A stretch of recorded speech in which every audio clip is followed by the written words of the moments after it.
How's everybody today? Good, Coach. So we had a good work week last week.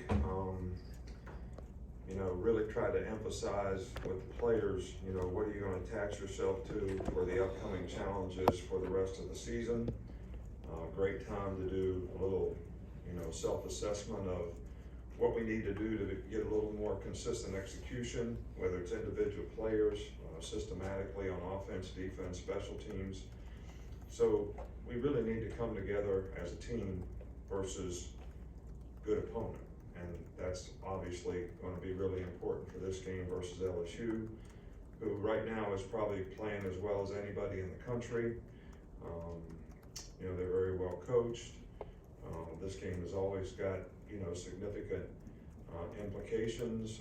They're always ranked, we're always ranked. So it's kind of a rivalry game that is always a really important matchup. Brian Kelly has done an outstanding job there, bringing this team along, improving each week. Jaden Daniels is one of the most productive quarterbacks in the country with his ability to run the ball, rush the ball, a very effective, efficient passer. They've got really good running backs. Got a whole core of receivers who have 20 or more catches that all do a good job in terms of getting open, catching the ball, run after catch. Very good systematic scheme on offense. Their defense is allowing like 21 points a game, which is, one of the tops in the country. They're aggressive, they got good rushers, they're athletic, they've got good cover guys in the secondary, and they've got good skill guys on special teams. Their specialists are very, very good. So very challenging game all the way around for us, and we're gonna have to do a great job of paying attention to detail, preparing for the game so that we can get more consistent execution and play for 60 minutes in a game. We'll start with Michael, left middle. Yeah, in that self-assessment, what was your diagnosis for the inconsistencies within your running game? Well, it's obviously wasn't very good the last game, needs to improve. And I think there's a couple things.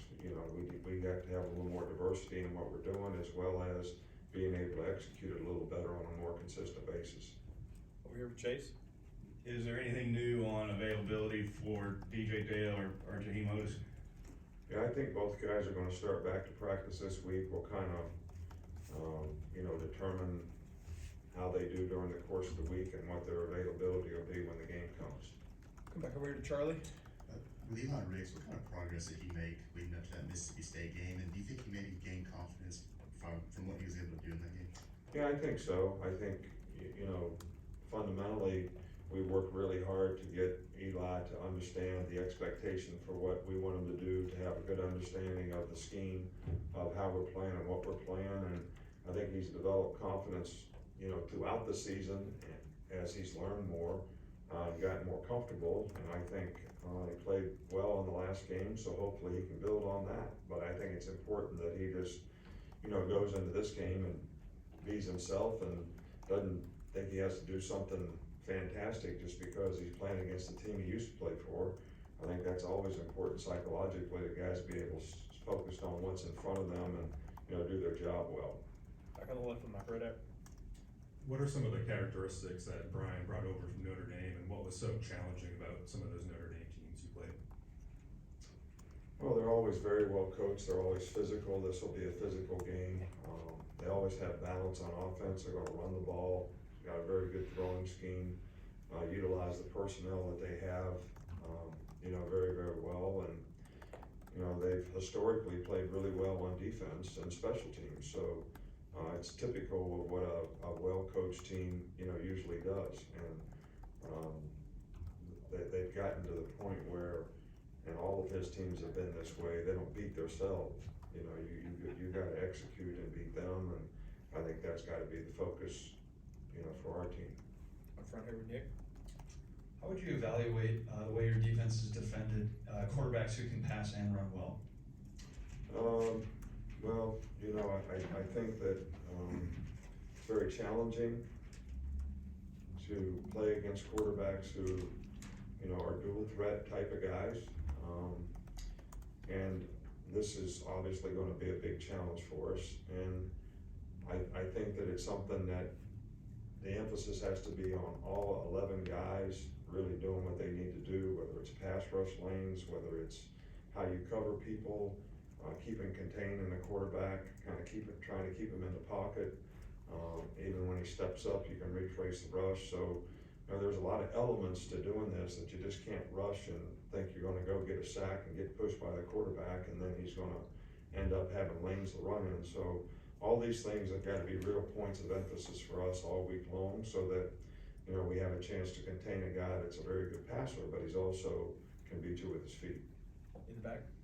How much do you enjoy the stage and the atmosphere of playing at Tiger Stadium on a Saturday night? Well, it's great, they got a great tradition there, they got a great atmosphere. It's always challenging to play on the road, in this league anywhere you play, and obviously this is one of the more challenging places, so all the more reason to have great focus and attention to detail, and we can't beat ourselves, we gotta be able to have enough poise to be able to execute in this kind of environment, not let it affect us in terms of how we go about one play at a time and how we wanna execute and get things done. Up front here with Tony. What makes your defense so challenging for defensive backs to kind of pick up? And then from Eli Ricks' standpoint, how much from a mental progression have you seen since he joined the team in December? Well, I talked about how he progressed through the course of the year. I don't really think that our defense is, that complicated to pick up. But I think it's a challenge for any new player coming in to learn any new system. So, we play zone, we play man, we play pattern match man, which is what most people play. So, I don't see why it is more difficult. Every player sort of develops at his own pace. And, sometimes when guys have played in other systems, they sort of got to recalibrate what they already know to what they're, trying to learn. So, that can be a challenge for some players as well. On the left with Mason. I know you talked about how the team got in good work last week, but how do you think it helps the team with having a weekend of not having a game to get a chance to kind of renew that spirit for the last stretch of the season? Well, you never know how a bye week's going to affect the team. Hopefully, gave us a chance to get some guys healthy. I think psychologically it gives you a chance to sort of recalibrate a little bit, get a little break. But it's still going to come down to what I said earlier about, what are you attaching yourself to? That means what's going into your head. Are you thinking about the internet, what other people think? Are you thinking about, self-gratification you get from being productive and doing a good job? So the focus is so important, I think, regardless of whether you're coming off a bye week or you're playing week in and week out, to be able to sustain that, recapture it, regain it, momentum, whatever you want to call it. It's important to do in a game, it's important to do in a season, and it's important to do when you come off a bye week. Okay, I've got a follow-up here with Charlie, and that'll be it. You talked about how LSU's playing as well as anyone right now. Is it a little impressive to see how their players have kind of adjusted to a new Is system? that mic not working, or? I'm How sorry. about now? Can you hear me better now? Oh, that's better. Okay, cool.